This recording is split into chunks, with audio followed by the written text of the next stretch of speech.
How to control your lighting 101. So to understand how we're going to program the lighting board, you have to understand how the lighting board is set up. Above the truss, we have dimmers. That's D. D1, D2, D3. Over where your mirror ball and snow machine is, you have another dimmer. We're going to call it D4. Each one of those dimming boards have 4 channels. 1, 2, 3, 4, as you can see. What we've done for the lights that are in the air on the truss, each one of those lights is programmed to a different number. So 1 and 3 is on this board.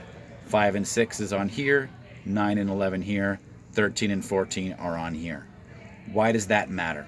Because when we're controlling light fixtures, we need to know where that light fixture is being controlled.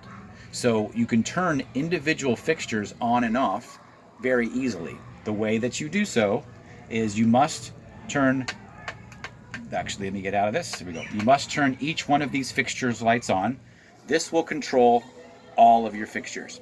Now, I just told you that dimmer 1 has light fixture number 1 on port number 1. If I do this, I don't know if Rodney's able to shoot out the window, but the very first light fixture, which is actually going into the blue room, is on. So I don't know if you can point right there. That's the blue room. Now I can turn that channel and I can turn that channel off and you can see it's coming off. Yeah. So 1 and 3 currently are set up for the blue room. Here's the second one. There it is, in the blue room.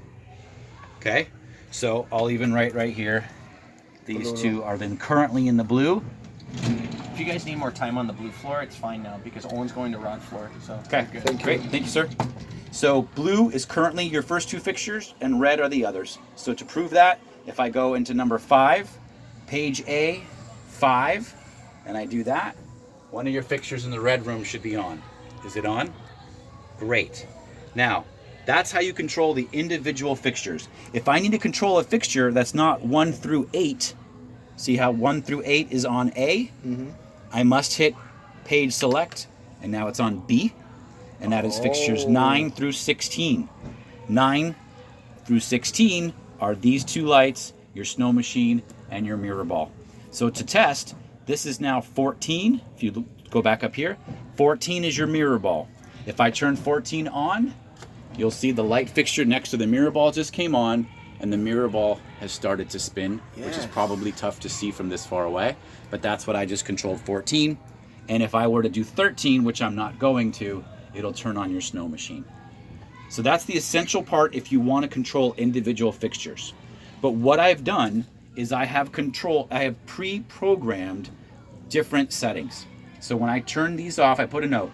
To use the scenes, these are called scenes. To use the scenes, all fixture buttons must be off. This is blinking green because it's connected to the receiver up in the air. That's why it's blinking green. It should always be blinking green. But right now I have set presets that if I push number 1 in my scenes, it's going to turn all of your lights on. I'm going to do it really quickly because Daniel said that we could. As soon as I hit number 1, all lights are on. Okay. As I hit number 1 again, all lights will turn off. And so on and so forth.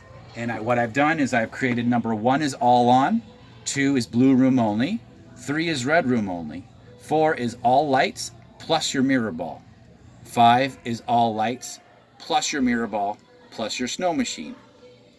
That was number 5.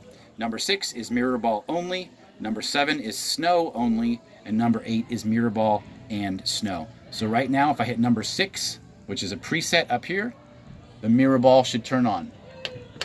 And there's the light for the mirror ball, and the mirror ball is spinning. Nice. So these are your presets. These are what you're going to use almost all the time.